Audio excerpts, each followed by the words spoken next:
இன்னைக்கு வெங்காயம் தக்காளி இல்லாம ஈஸியா வந்து கடலைப்பருப்பும் தேங்காயும் வச்சு எப்படி சட்னி அரைக்கிறது அப்படிங்கறது வந்து பார்ப்போம். இது வெங்காயம் தக்காளி இல்ல அப்படின்னா டக்குன்னு வந்து இந்த மாதிரி இருந்து கடலைப்பருப்பு இருந்ததுன்னா டக்குன்னு வந்து அரைச்சிடலாம்.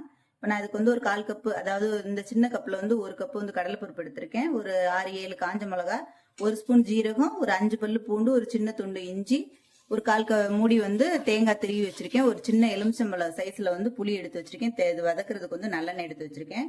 இது எப்படி செய்யறது அப்படிங்கறது வந்து பார்ப்போம். வாங்க வீடியோக்குள்ள போலாம்.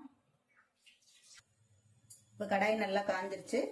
இப்போ நல்லெண்ணெய் சேர்த்துக்கிறோங்க. முடிஞ்ச அளவுக்கு வந்து சட்னிக்கு வந்து நல்லெண்ணெய் சேர்த்துக்கிறோங்க. இது வந்து இந்த சட்னி 1 வாரம் கூட கெட்டு போகாம இருக்கும் அரைச்சி வச்சிங்கன்னா. இப்போ நம்ம எடுத்து வச்சிருக்க 1/4 கப்பு கடலைப்பருப்பு வந்து நல்லா வந்து இதை வறுத்து எடுத்துக்கலாம்.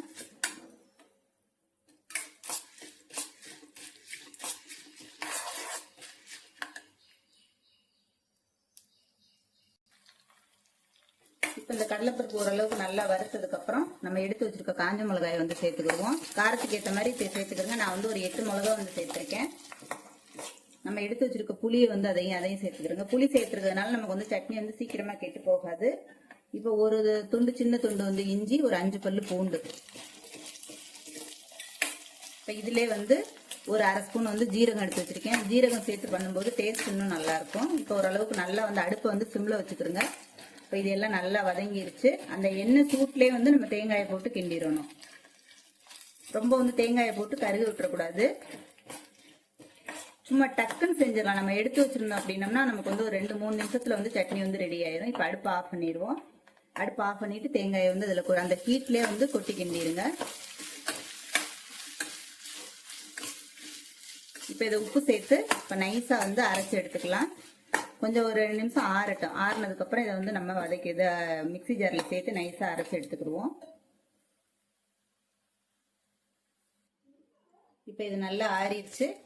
இப்போ இதுல வந்து கொஞ்சம் உப்பு சேர்த்து இதை நல்லா நைஸா வந்து ஒரு பேஸ்ட் சட்னி பதத்துக்கு நம்ம அரைச்சி எடுத்துடலாம். இப்போ ஓரளவுக்கு சட்னி வந்து நல்லா நைஸா வந்து அரைச்சிட்டேன். ஓரளவுக்கு தண்ணி சேர்த்து இந்த பதத்துக்கு நீங்க வந்து அரைச்சிக்கிறீங்க. உங்களுக்கு இன்னும் தண்ணியா வேணும் அப்படின்னா நீங்க தாராளமா தண்ணி கொஞ்சம் நிறைய சேர்த்துக்கலாம். இப்ப தாளிப்பு எப்படி சேர்க்கறது அப்படிங்கறது வந்து பார்க்கலாம். கொஞ்சம் நல்லெண்ணெய் சேர்த்துக்கிறோங்க. முடிஞ்ச அளவுக்கு நல்லெண்ணெய் சேர்த்துக்கிட்டீங்கன்னா தான் டேஸ்ட் நல்லா இருக்கும். திரும்பவும் சொல்றேன், சட்னி அப்படின்னாலே நல்லெண்ணெய் தான் நல்லா இருக்கும். அந்த நல்லெண்ணெய் சூடானோன்னு கொஞ்சம் கடுகு சேர்த்துக்கிறோங்க. அதுல வந்து கடுகு நல்லா பொரியட்டும்.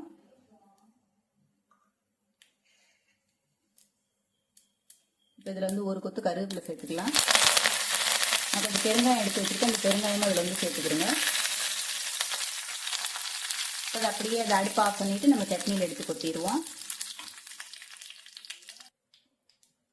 இப்போ நம்ம தாளிச்சிருக்கிறது வந்து அதில் வந்து சேர்த்துருவோம்.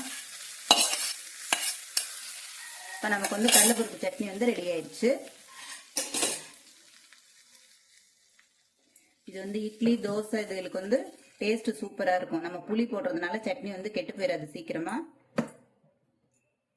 நான் தோசை ஊற்றி வச்சுக்கேன். பாருங்க, சட்னி வந்து நீங்க இந்த மாதிரி இட்லி சூடா இந்த மாதிரி தோசை இதுகளுக்கு வந்து சட்னி அவ்வளோ டேஸ்டா இருக்கும். நீங்களும் ட்ரை பண்ணி பாருங்க. ட்ரை பண்ணி பார்த்துட்டு எப்படி வந்திருக்கு அப்படிங்கறது வந்து கமெண்ட்ல சொல்லுங்க. வீடியோ பிடிச்சிருந்துச்சுன்னா லைக் பண்ணுங்க, ஷேர் பண்ணுங்க. நெக்ஸ்ட் வீடியோல பார்ப்போம். டவுட் ஏதாச்சுன்னா கமெண்ட் பண்ணுங்க.